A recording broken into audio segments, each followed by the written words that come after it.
Campbell Soup presents the Campbell Playhouse. Orson Welles produces.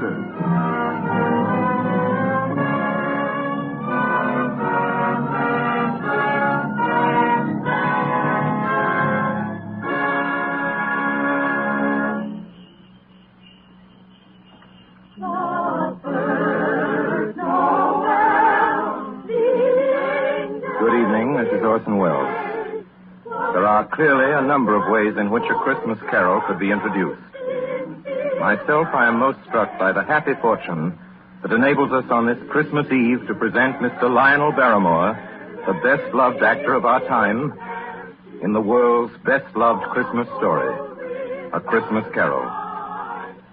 When Charles Dickens presented this little story to the world almost 100 years ago, it found an instant response in the hearts of people everywhere who saw in it their favorite fictional chronicle of what Christmas is and what Christmas means to all the simple people of the earth. From the day of its first printing, families have been innumerable in which there has remained unbroken the tradition that the reading of A Christmas Carol was an item indispensable to a proper observance of the most important of days. It is the American way, as we know, to establish traditions quickly where popular instinct and sentiment pronounce them sound. And so it is that today, actually only the 5th anniversary of Mr. Lionel Barrymore's first playing of the part of Ebenezer Scrooge for the Campbell Playhouse, there is, I think, in all America nothing more eagerly awaited, more firmly rooted in the hearts of the radio family that numbers millions, than this yearly performance of A Christmas Carol. A Christmas Carol, as Charles Dickens wrote it, has by common consent long been a classic. Mr. Lionel Barrymore's appearance in it is rapidly becoming one. And now, just before A Christmas Carol, Ernest Chappell has a special Christmas greeting from the makers of Campbell Soups. Mr. Chappell? Thank you, Orson Welles. As the old year draws toward its close, we of Campbell's feel a bond of warmth and gratitude toward each of you, our friends. For you see, in homes everywhere throughout the land, Campbell's soups have been welcomed.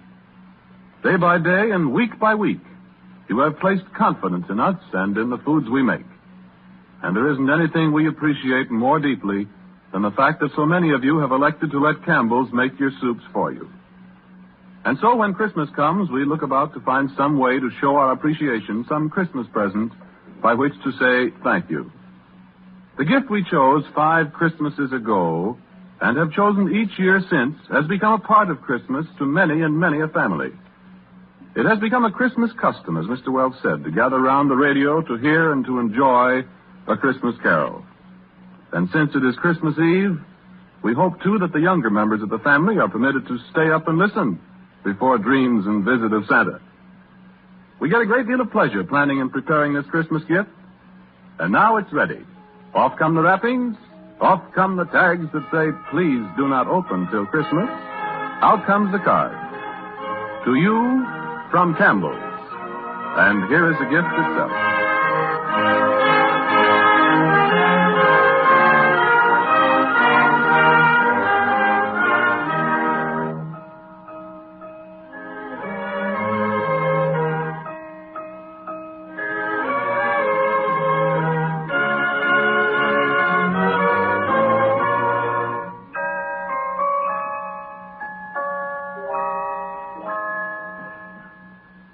Marley was dead to begin with.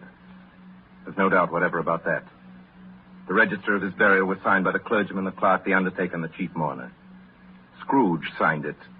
And Scrooge's name was good upon change for anything he chose to put his hand to. Old Marley was as dead as a doornail. Scrooge knew he was dead? Of course he did. Scrooge and Marley were partners for I don't know how many years. But he was a tight-fisted hand at the grindstone, was Scrooge. A squeezing, wrenching, grasping, scraping, clutching, covetous old sinner. And once upon a time, of all the good days in the year, on Christmas Eve, old Scrooge sat busy in his counting house, a grim, cheerless place if ever there was one. The door of Scrooge's counting house was open that he might keep his eye upon his clerk, Bob Cratchit, who in a cold and dismal little cell beyond worked at his ledgers. Merry gentlemen, let nothing you despair. 23, 26, 29. 9 carry 2. Christmas Day. 11, 13, 17, 7. Bob Cratchit. Yes, Mr. Scrooge? Stop that infernal caterwauling. Yes, sir. 9, 15, 17, 29, carry 1.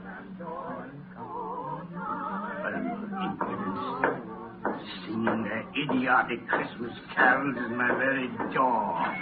Go on! Get away from my door! Go somewhere else and bellow your blasted carols or I'll give you in charge. Sorry, Governor. It's an old custom at Christmas time, you know. Yes, and I don't want any of your old customs. Take your fellow fools and go away. Christmas. Blah. Right, sir. Merry Christmas anyway, sir. Blah. Now you get that letter from Higgins and Blackthorn, Cratchit, and then I want you to finish posting this ledger. And after that, you can pop over to Fothergill's and tell Ephraim Fothergill you've come after the 17 shillings and sixpence he's owed me since Michaelmas.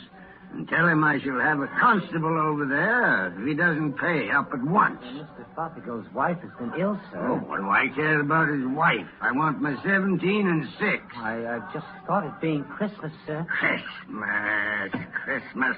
You mention that word to me once more, Bob Cratchit, and I'll... Merry Christmas, Uncle. Merry Christmas, Bob. Merry Christmas, Mr. Fred. God save you, Uncle. Humbug. Christmas a humbug, Uncle. Now, I'm sure you don't mean that. I mean just that. Exactly that. Merry Christmas.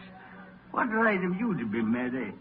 What reason have you? You're poor enough. Well, what right have you to be dismal about Christmas, Uncle? You're rich enough. Yeah. Now, Uncle, don't be cross. Well, what else can I be when I live in such a world of fools? What's Christmas to you but a time for paying bills without money? Merry Christmas. A time for finding yourself a year older and not an hour richer. If I could work my will, every idiot who goes about with Merry Christmas on his lips would be boiled with his own pudding and buried with a stake of holly through his heart. He should. Uncle?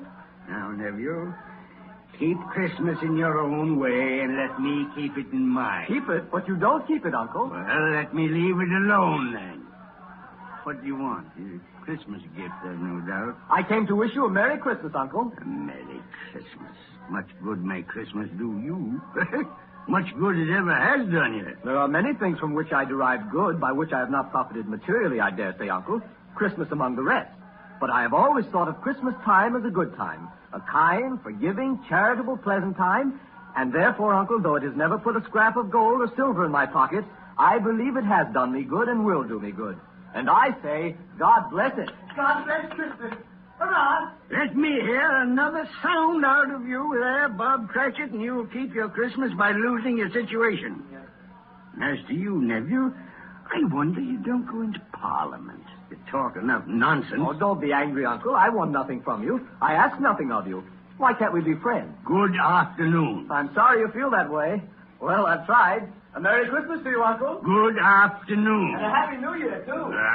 Humbug. And a Merry Christmas to you, Bob, and the missus, and the tiny kid. Thank you, Mr. Craig. Same to you, sir. Good day, sir. Good day, Bob. Nonsense. Twaddle. Flummery. They're talking of Christmas and not 2 sixpences to jingle together in his trousers pocket. Hey, you there, Bob Cratchit. Come here. What are you doing there?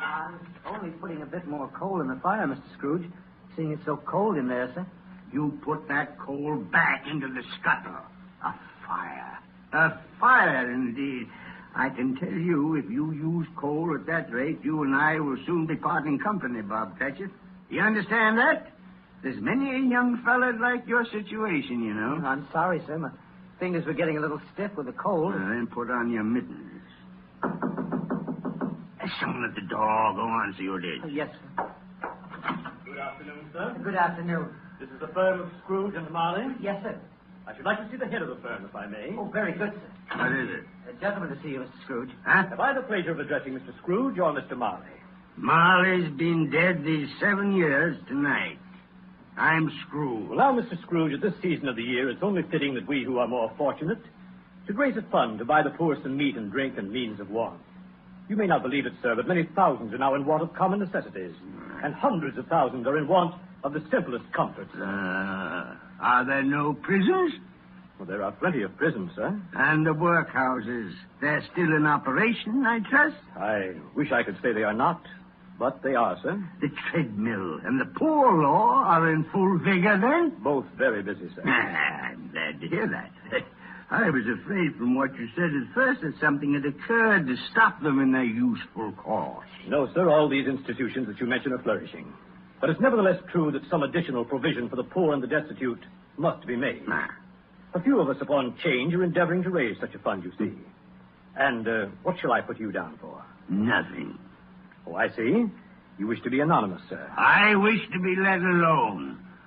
I don't make merry myself at Christmas time, and I can't afford to help make a lot of idle people merry. I help to support the establishments that take care of the poor. They cost enough. Let those who are badly off go there. Many can't go there, sir. And many would rather die. Then my advice to them is to do so and decrease the surplus population.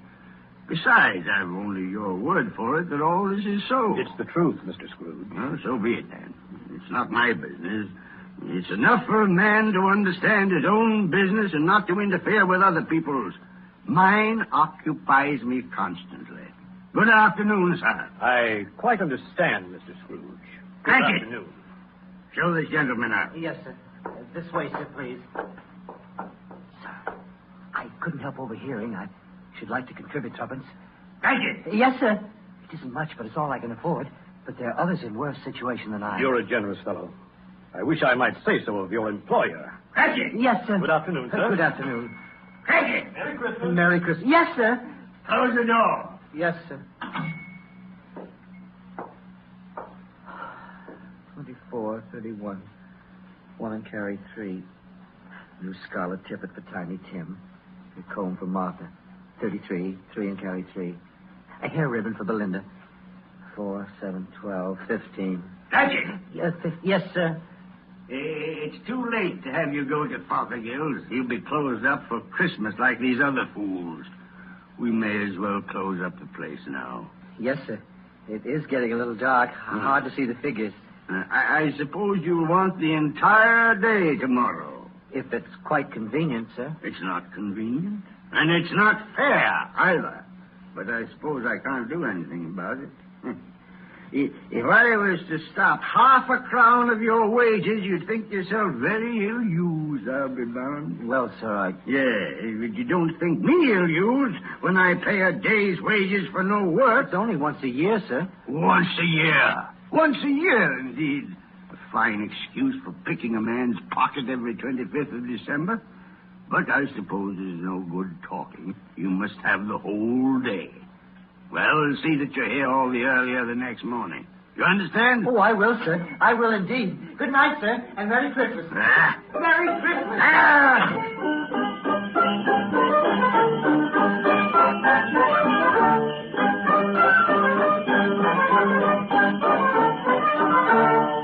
The office was closed in a twinkling, and Bob Cratchit, with the long ends of his white comforter dangling below his waist, for he boasted no greatcoat, went down a slide on Cornhill 20 times in honor of its being Christmas Eve, and then ran home to Camden Town as hard as he could pelt to play with his family at Blind Man's Buff. Scrooge, on the other hand, took his melancholy dinner in his usual melancholy tavern. And having read all the newspapers and spent the rest of the evening with his banker's book, went to his dismal house. Darkness is cheap, and Scrooge liked it. The yard was so dark that even Scrooge, who knew its every stone, had to grope with his hands through the fog and the frost to find the door. Scrooge walked through his rooms to see that all was right. Sitting room, bedroom, lumber room, all as they should be. Nobody under the table, nobody under the sofa, nobody under the bed, nobody in the closet. Closed the door. He locked himself in. He double-locked himself in. And took off his cravat, put on his dressing gown and slippers and his nightcap, and sat down before the fire to take his gruel.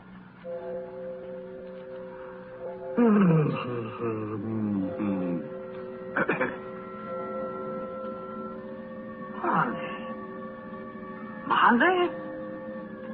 Marley! I could have sworn I saw... humbug. Marley's been dead these 7 years. Humbug. All humbug. What I need is a good night. What's that? Someone's in the wings. But the door's locked and double locked. Something's... It's coming. Something is... It's coming closer. Outside my door. I won't believe it. This humbug's thing. Ebenezer Scrooge. Ebenezer Scrooge. Marley. Oh, no. What do you want with me? I want much of you, Ebenezer. Who are you? Ask me who I was. You're very particular for a ghost. All right, then. Who were you? In life, I was your partner, Jacob Marley. Jacob Marley. But you're dead. You died 7 years ago. 7 years ago this very night. You are a ghost, then. What's wrong, Ebenezer? Don't you believe in me? I do not. You doubt your senses, Ebenezer? Yes. Because a little thing affects them. Slight disorder of the stomach makes them cheats. You can't be a ghost. You may be an undigested bit of beef, or a blot of mustard, or a crumb of cheese, a fragment of an underdone potato. There may be more gravy than grave about you, whatever you are. Humbug, I tell you. Humbug.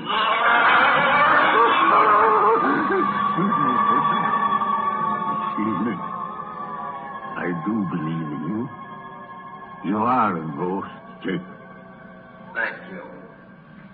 But why do you walk the earth, Jacob? Why do you come to me? It is required of every man that the spirit within him should walk abroad among his fellow men and travel far and wide to witness what it cannot share, but might have shared on earth and turned to happiness. Well, tell me, Jacob, what is that chain you wear around you? I wear the chain I forged in life. I made it link by link and yard by yard by my own free will. Is its pattern strange to you, Ebenezer? Cash boxes, keys, padlocks, ledgers, and purses. Yours was as heavy and as long as this 7 years ago. You have labored on it since, Ebenezer. Oh, Jacob. Speak comfort to me, Jacob. Comfort I have none to give. I cannot rest. I cannot stay. I cannot linger. Weary journeys lie before me. You travel far? Yes, Ebenezer. On the wings of the wind. 7 years dead and traveling all the time? 7 years, Ebenezer. 7 years of remorse. Ebenezer, do you know that no space of regret can make amends for one life's opportunities misused? But you were always a good man of business, Jacob. Business? Mankind was my business. Charity, mercy, benevolence, they were all my business. The dealings of my trade were but a drop of water in the comprehensive ocean of my business. Oh, Jacob, don't take on so now. Jacob. Listen to me, Ebenezer. I listen to you, Jacob. Go on, Jacob, now. Speak to me, but don't be so flowery. Ebenezer, I am here to warn you that you have yet a chance and hope of escaping my fate. Do you hear that, Ebenezer? Yes, Jacob. Yes, you always were a good friend to me, Jacob. Thanks, Jacob. But go on. How shall I escape? Oh, I'm afraid, Jacob. You will be haunted by free spirits. Is that the only chance and hope, Jacob? It It is your only chance and hope. Well, then I think I'd rather not. Without their visit, you cannot hope to shun the path I tread. Expect the first tomorrow, when the bell tolls 1. Couldn't I take them all at once and have it over, Tickle? Ebenezer, look that for your own sake you remember what has passed between us. And remember, when the bell tolls 1, look for the first spirit.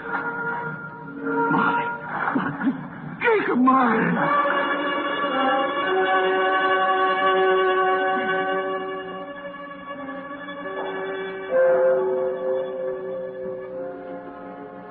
Scrooge awoke.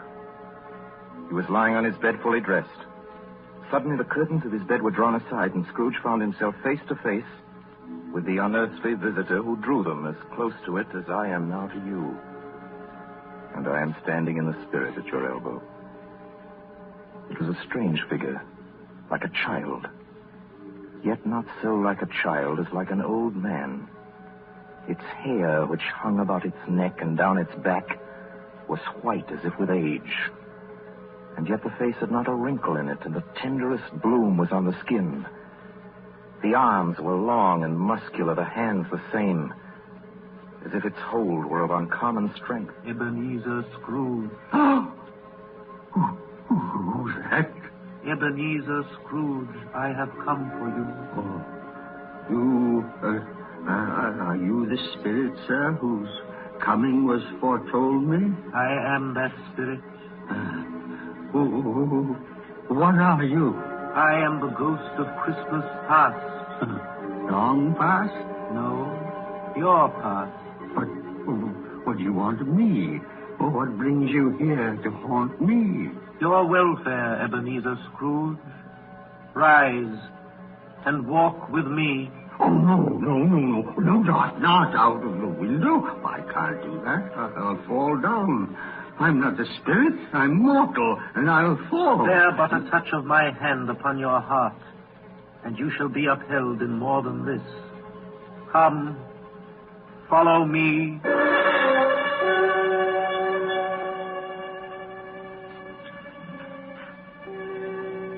Where are we? What's become of the city? There's snow upon the ground. Where are we? These are the shadows of the things that have been. You recognize this countryside? Oh, I know every inch of it. Every rock, every tree. And that bleak building over there? Ah, that building. I was a boy there. Yes, I went to school in that horrible place. Do you recollect that past? I could walk it blindfold. Strange you should forget it so many years. Come, let us go closer. Look through the window into that cold, barren room. What do you see, Ebenezer Scrooge? I see a boy. A solitary child, neglected by his family, alone. Yes, I see. I know that boy. Oh, I was so lonely. Poor boy. Your lip is trembling, Scrooge. And what is that on your cheek? It's nothing at all. I wish it's too late now. What's the matter? Nothing. The waits came to my door singing Christmas carols last night, and there was a boy like that among them. A poor, pale, thin little boy in a ragged coat. I should like to have given him something, that's all. Is that all?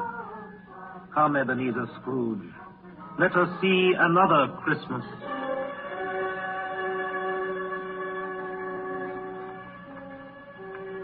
Do you know this place, Ebenezer Scrooge? Know it? Why, this is the counting house where I was apprentice. Listen. It's my old master, bless his heart. Old Fezziwig. My master, alive again. And hosted one of his Christmas parties. Listen to him. Get the needle and back to your places. And there's Dick Wilkins. Poor Dick. dear. Yes, and look, there's Mrs. Fezziwig herself, looking younger than any of them. And the table's all loaded with roast, and cider, mince pie, and beer. Oh, what a jolly time we used to have. That carefree young man with a light heart and a gay smile. Do you recognize him? Yes. Merciful heaven. How happy I was then. A small matter for old Fezziwig to make those silly folk so full of joy. Small matter? Small indeed. Isn't it? He has spent only a few pounds of your mortal money. Is that so much that he deserves praise? It's not that, Spirit. Old Fezziwig has the power to make us happy or unhappy, to make our service light or heavy. His power lies in words and looks and in things so tiny that it's impossible to count them up. The happiness he gives is quite as great as if it cost What is the matter? Oh, nothing at all, Spirit. Something, I think. No. Speak. Well, only it's just that I should like to be able to say a word or two to my clerk, Bob Cratchit. That's all. Let's retire. Bow and curtsy. Thread the needle. My time grows short, and we have yet another journey to make. Where now? Come. This is our last visit to the past, Ebenezer. Here, in this little room, with a fair young girl by your side. Do you recognize yourself, Ebenezer? No. Spare me this. You're older now, a man in the prime of life. Your face has begun to wear the signs of care and avarice. Your eyes are greedy, the eager, restless eyes of a miser. No, please. She knows it, too. That girl by your side. There are tears in her eyes. That is little, Ebenezer, to you. Very little. I know that. Belle, have I changed toward you? When we were engaged, we were both poor. Was it better then? Better to be poor? Better at least to be happy. You're changed. You were another man then. I was a boy. Do you blame me because I've grown wiser? Have I ever tried to break our engagement? In words, no. Never. In what, then? In a changed nature. In an altered spirit. In everything that made my love of any value in your sight. So I release you from your promise. Belle. Oh, at first it may cause you pain to lose me. A very brief pain. But soon it will be dim. Like a half-remembered dream. An unprofitable dream.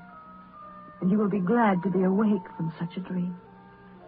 May you be happy in the life you have chosen, Ebenezer. For the love of him you once loved.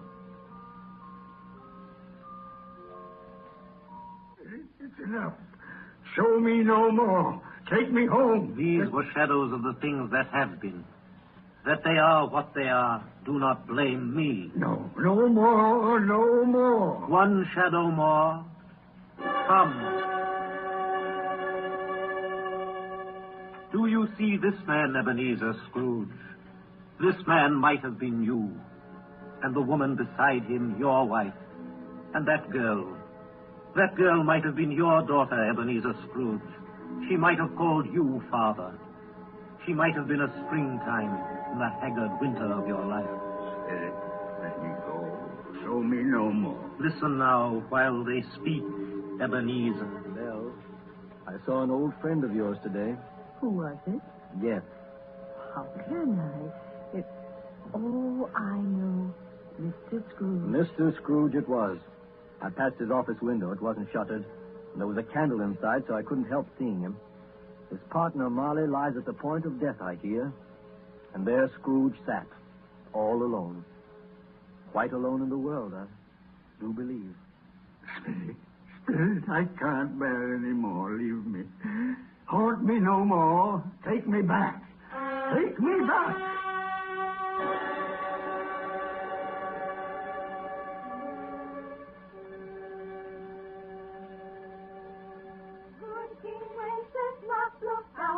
On the feast of Stephen,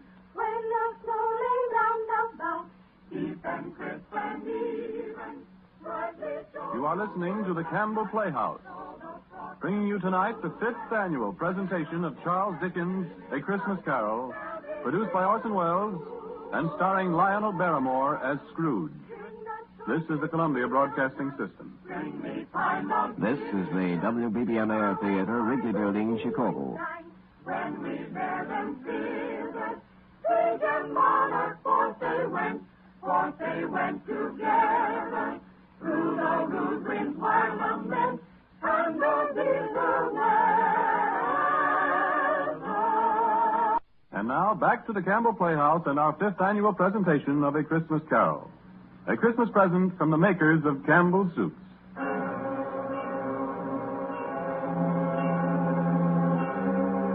On the stroke of 1, Scrooge awakened suddenly and sat him bolt upright in his own bed.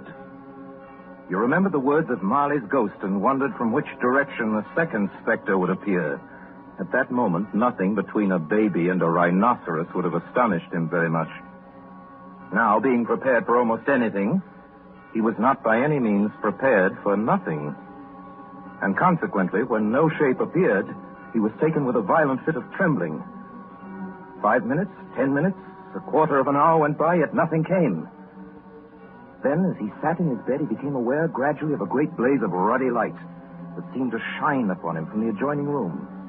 He got up softly and shuffled in his slippers to the door. It was his own sitting room, no doubt about that. But it had undergone a surprising transformation. The walls and ceiling were so hung with living green that it looked a perfect grove. From every part of which bright, gleaming berries glistened, and such a mighty blaze went roaring up the chimney as had never been known in Scrooge's time, or for many and many a winter season gone. Heaped up on the floor to form a kind of throne were turkeys, geese, game, poultries, great joints of meat, sucking pigs, long wreaths of sausages, mince pies, plum puddings, barrels of oysters, red-hot chestnuts, and seething bowls of punch that made the chamber dim with their delicious steam. In easy state upon this couch, there sat a jolly giant, glorious to see, who bore a glowing torch in shape not unlike Prentice horn, and held it up, high up to shed its light on Scrooge as he came peeping round the door. Come in, Ebenezer Scrooge, and know me better, man. You? I am the ghost of Christmas present. Look upon me. You've never seen the like of me before. You're different from the other spirit. You're tall, almost a giant. And that great torch you carry. Its light falls into the homes of rich and poor alike. Spirit, take me where you will. Last time I went against my will and learned a lesson which is working now.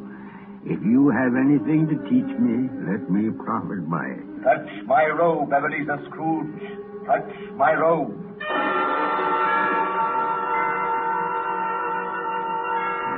brought me, Spirit? An humble dwelling in an humble street. It's miserable enough. Yet there is happiness there. Who are these people? Who's that woman and the children? These are the family of your clerk, Bob Cratchit. He is white, dressed in a twice-turned gown, but brave in ribbons, laid the table for their Christmas dinner. And there, assisting her, is their daughter Belinda, and the young man with a fork in the stuffing. That's Master Peter Cratchit, and the two little Cratchits. Listen, Scrooge. Dear Martha, Mother. Bless your heart alive, Martha, my dear. Merry Christmas to you. Merry Christmas, Mother. Merry Christmas. How late you are, my dear. Oh, we'd a deal of work to finish up last night, and we had to clear away this morning. Well, never mind so long as you're here now. Sit you down before the fire and have a warm. Lord bless you. Where's Father? He's been to church with Tiny Tim. They'll be along directly. How is Tiny Tim, Mother? Any better at all? Sometimes I think he is. And sometimes I think, oh, dear God, if anything should happen to Tiny Tim. Mother, you mustn't even think of such a thing. Here they are! Tiny Tim. Merry Christmas, everybody. Martha, welcome, my dear. Merry Christmas, Father. And Tim. Merry Christmas, Martha. Oh, Tim, you darling. Oh, Father, I'm so glad to be home. And we're so glad to have you, Martha. And how did little Tim behave in church, Bob? Oh, as good as gold and better. Oh, I like church, Mother. Oh, they sang the nicest songs. I hope people saw me there. Saw you there? And why, Tim? Well, don't you see? Because I'm lame. And if they saw my crutch, It might be pleasant for them to remember on Christmas who it was made lame beggars walk and blind men see. Oh, bless you, my son. Are we ready to eat, Mother? Come on, let's eat, huh? Yes, children, we're all ready. Here we go. Come, take your places now. And wait your turn. There's plenty of stuffing and dressing and plum pudding for all of you. Martha, you take care of Tiny Tim and see that he eats plenty. He must get strong and well. Now, just sit down, everyone. And now, my dears, shall we say grace? Spirit, Our Father who art in tell me if Tiny Tim will live. I see a vacant seat in the poor chimney corner, and a crutch without an owner carefully preserved. Oh, no, kind spirit. Say he'll be spared. Say he'll live. If these shadows remain unaltered by the future Ebenezer, the child will die. And now, my dears, with such a dinner, a toast. A Merry Christmas to us all, and God bless us. God bless us, everyone. And now to Mr. Scrooge. I'll give you a toast to Mr. Scrooge, the founder of the feast. The founder of the feast, indeed, who pays you all 15 shillings a week. I wish I had him here. I'd give him a piece of my mind to feast on, and I hope he'd have a good appetite for it. My dear, the children, Christmas Day. It should be Christmas Day, I'm sure, on which one drinks the health of such an odious, stingy, unfeeling man as Mr. Scrooge. You know he is, Bob. Nobody knows it better than you, poor fellow. My dear, Christmas Day. I'll drink his health for your sake and the day's, not for his. Long life to him. A Merry Christmas and a Happy New Year. He'll be very merry and very happy, I have no doubt.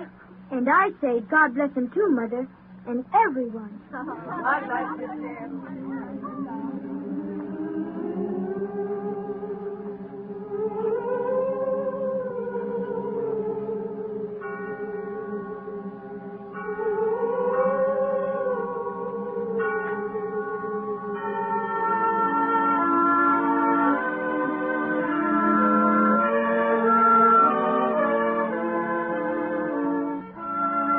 There was nothing of high mark in all this.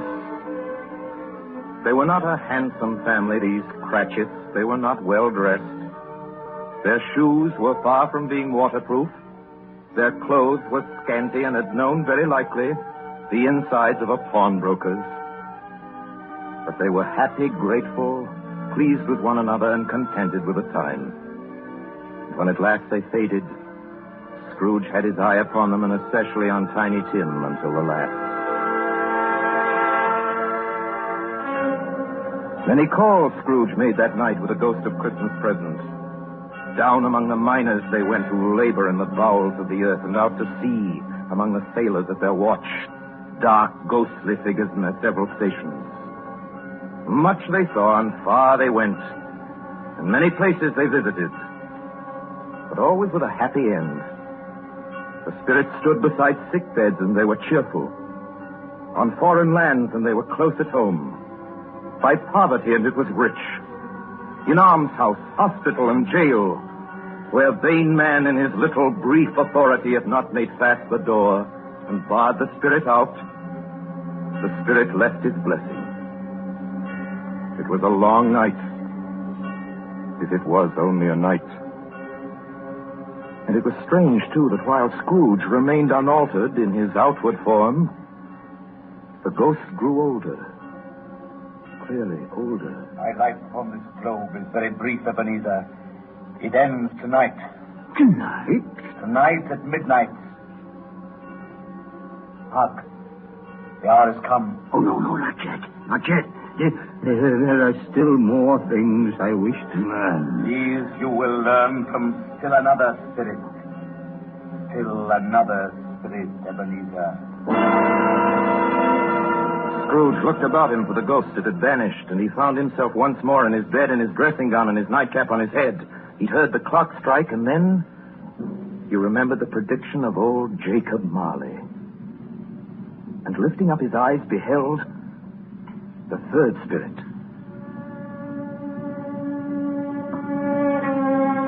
A solemn phantom, shrouded in black, draped and hooded, coming towards him slowly and silently like a mist along the ground.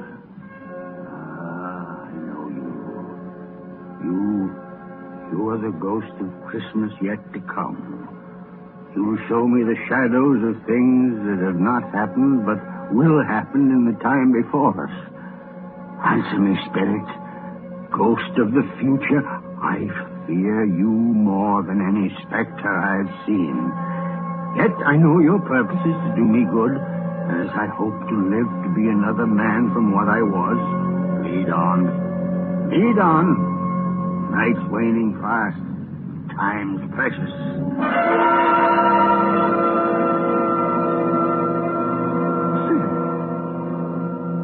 Why have you brought me here again? Here to Bob Cratchit's home? But it's not the same. Why is it so quiet? So very quiet here. Mother.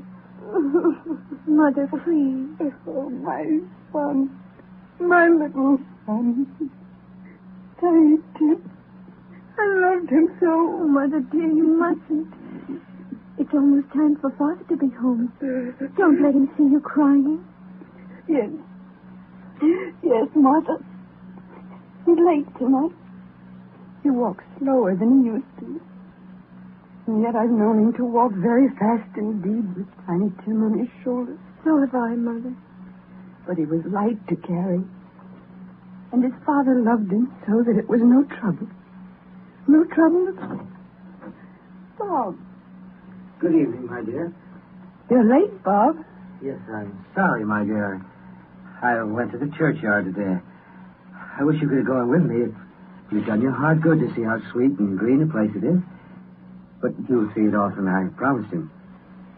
Yes, I promised Tiny Tim we'd walk there on a Sunday. Father, dear. It's God's will, Bob. I'm trying to understand it, my dear. My son, my little son, Tiny Tim. And I loved him so. Oh, that's cruel.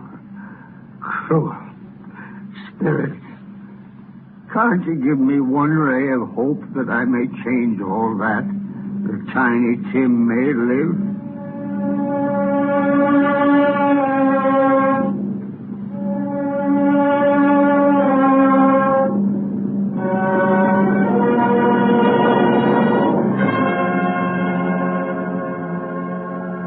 Where are you taking me now?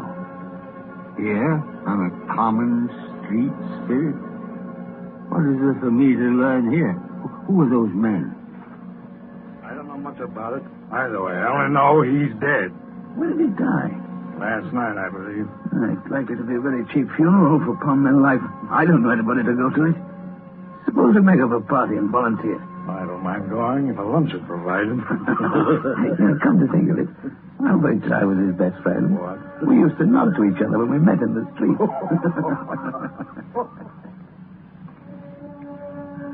Spirit, tell me, who is this man that died? Is there no one to mourn the poor creature? No one to follow him to the grave? Perhaps they'll give him a green grave at least, like poor Tiny Tim. Perhaps... Where are we now? Merciful heaven, a churchyard. Overrun by grass and weeds, choked with too much burying, desolate, lonely, crumbling gravestones. Spirit, before I draw nearer to that gravestone, answer me one question. Are these shadows of things that will be, or are they shadows of things that may be only? Huh? Will you not speak to me, Spirit? What is that grave to which you point?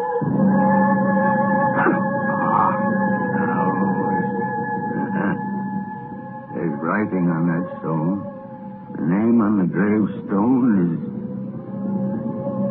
Ebenezer Scrooge. Ebenezer Scrooge? Oh, no, Spirit, no, hear me. I'm not the man I was. Why show me this if I'm past all hope? Tell me that I can change these dreadful shadows you've shown me by an altered life. I'll honor Christmas in my heart.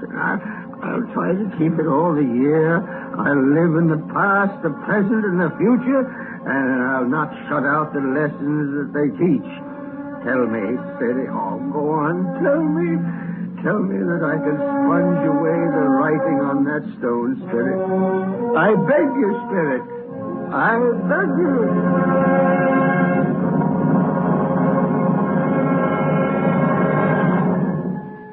Spirit, I promise on my knees. I promise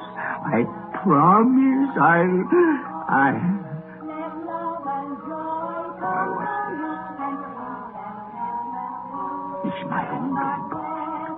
Oh, I'm home. In my own bed. In my own room. And the sun. The sun's shining. It's clear. It's bright. No fog. What a beautiful day. Oh, glorious. The boy. Oh, boy. Yes, sir? What's today? What's that, sir? Well, what day is it, my fine fella? Today?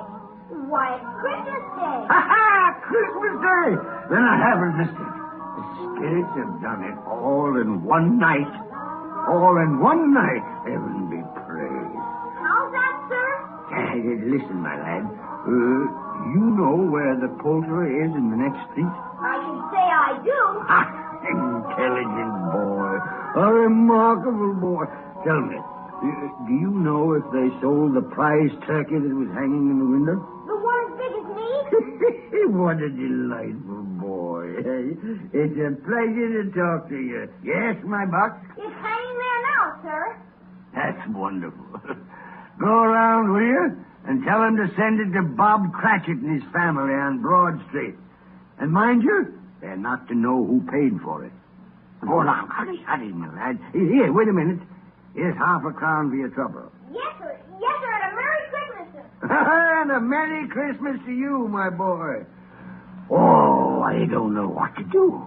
I'm as light as a feather, as happy as an angel. I'm as merry as a schoolboy. Merry Christmas! A Merry Christmas to everybody. A Happy New Year to all the world. Woo!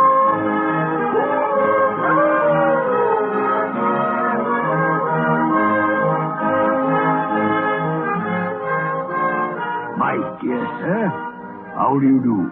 I beg your pardon? Well, you, sir, aren't you the gentleman who came to my office in regard to that charity? Why, yes, sir. A Merry Christmas to you. Yes, sir. Allow me to ask your pardon, sir.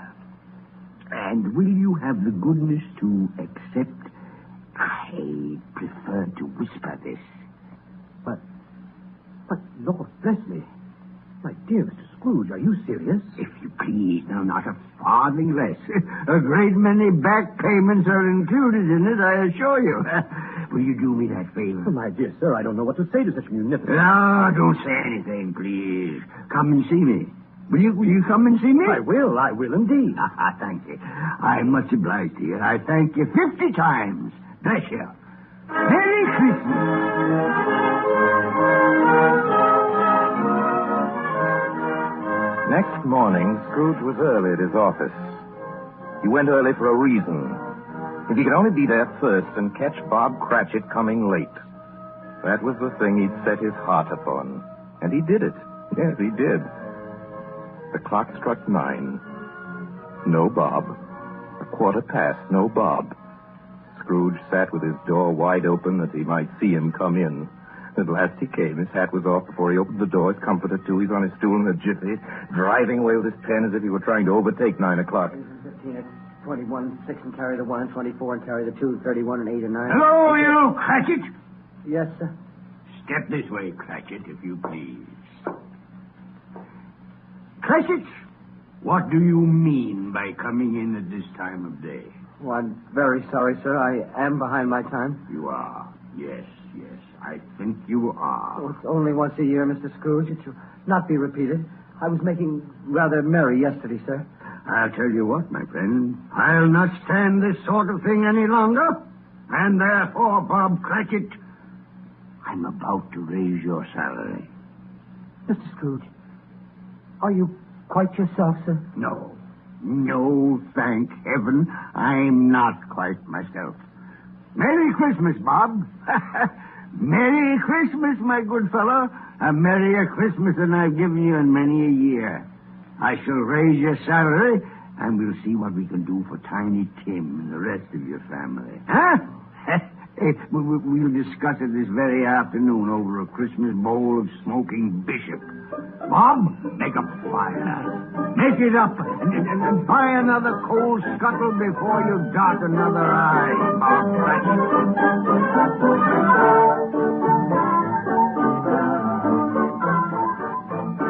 Scrooge was better than his word. He did it all, and infinitely more. To Tiny Tim, who did not die, he was a second father. He became as good a friend, as good a master, and as good a man as the good old city knew, or any other good old city, town, or borough in the good old world. Some people laughed to see the alteration in him, but he let them laugh. Little heeded them. His own heart laughed. That was quite enough for him. He had no further intercourse with spirits, but lived upon the total abstinence principle ever afterwards, and it was always said of him that he knew how to keep Christmas well if any man alive possessed the knowledge. May that be truly said of us, of all of us. And so, as Tiny Tim observed, God bless us, everyone. Joy to the world, the Lord is come. Let earth receive her King. Let every heart sing merry tune. And tell them take her leave and tell them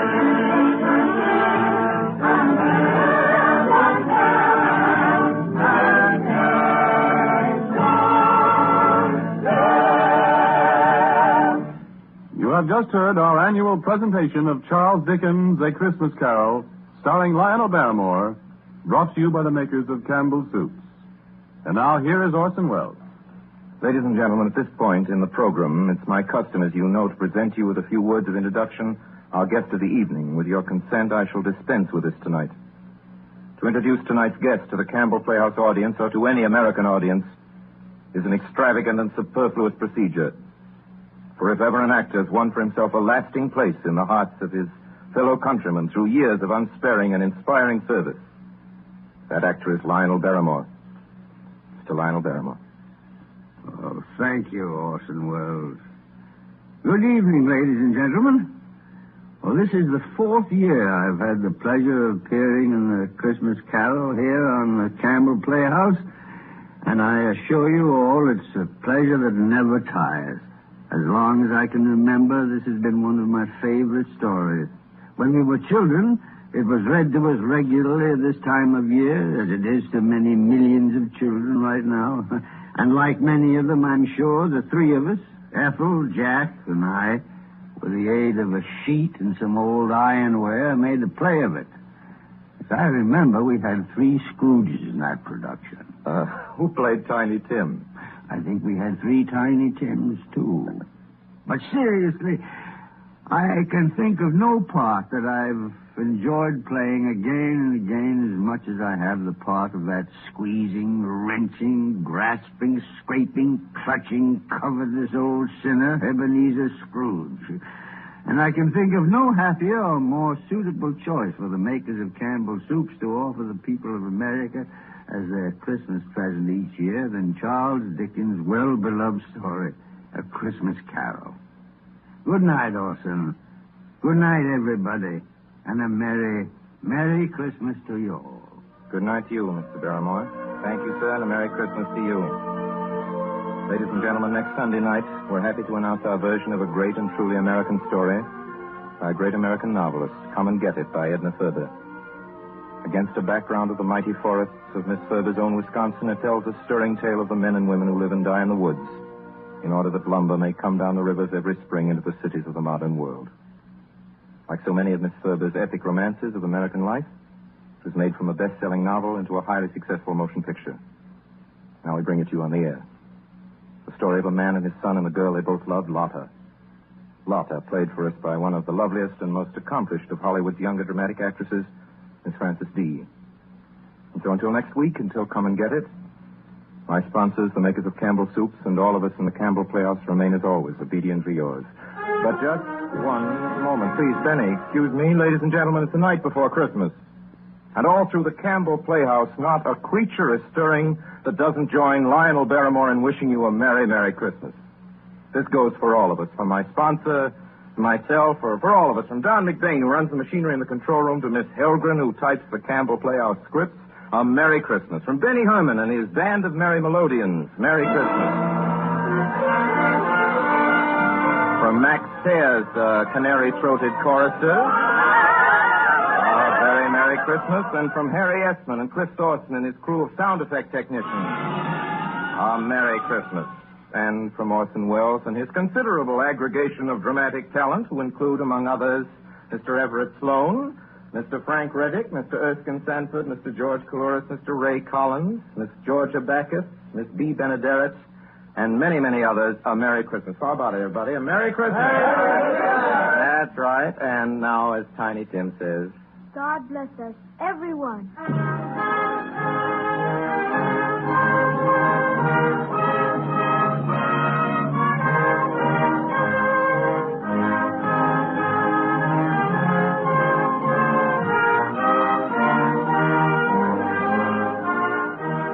The makers of Campbell Soups join Orson Welles in inviting you to be with us in the Campbell Playhouse again next Sunday evening when we bring you Edna Ferber's Come and Get It with Miss Frances D. as our guest. Meanwhile, if you have enjoyed our 5th annual presentation of A Christmas Carol, won't you tell your grocer so this week when you order Campbell Soups? This is Ernest Chappell saying thank you and a very Merry Christmas to you all.